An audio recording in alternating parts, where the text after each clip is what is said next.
how would you say the top three differences are in terms of doing marketing for B2B company or in a B2C company, especially in China? Yeah, and you'll have to forgive me a little bit as I answer this question because I really don't have much experience in on the B2C side of things, That's okay. Yeah. but I can make a few observations from my understanding of how B2B is different from B2C. And the first thing that I would mention is that in B2B, it requires a lot of collaboration between marketing, sales, and other business development functions Hmm. where it's all interrelated. And I've actually recently read some research about this. And when it comes down to generating a sales pipeline for a B2B organization, part of the opportunities come from marketing and through the demand generation function that marketing has in business to business, but still a lot of opportunities come from the sales organization themselves. Hmm. Very true. So in a B2B company, marketing doesn't only do branding or build awareness and generate leads, but marketing also has a very important function for sales enablement. And that's to help the salespeople to do their job better. Right. So when you say that, are you saying are we building in a way like building assets for the salespeople to use to make the sales better? Is that what you mean by sales enablement? Yeah, that's part of it. That's a very important part of it. But another part of it would just be to work with sales to understand what is the customer's journey Right. and understand every step of the way what the salespeople need to move the customer along in that journey. Hmm.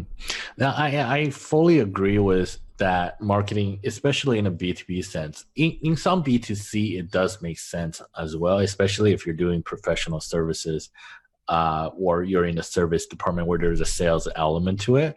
Now, if you're doing fast moving consumer goods, probably not because it's about distribution and e-commerce. It's about conversions. But anytime where there's a larger ticket item, a larger service that needs to be rendered, or there's a larger, longer term, there's usually a sales part of it. And I always sort of believe that sales and marketing should always go hand to hand, right? Because the marketing sort of starts the conversation, and it's up to the salespeople to follow up on the rest of the conversation. And if the salesperson doesn't know what the marketing is, it becomes a very disconnected conversation in a way, right? Right. So depending on the goods that are sold, if you're selling an automobile, for example, you Hmm. might need to have that sales enablement function as well. Where if you're selling cereal at a grocery store, that's completely different. Um, but another area I think that would be different from B2B and B2C would be on the fact that usually with B2B products, a lot of B2B products require selling to a purchasing committee where it's not just one person who makes the Right, decision, but right. it's a group of people. And sometimes you've got over five people that are involved in this decision.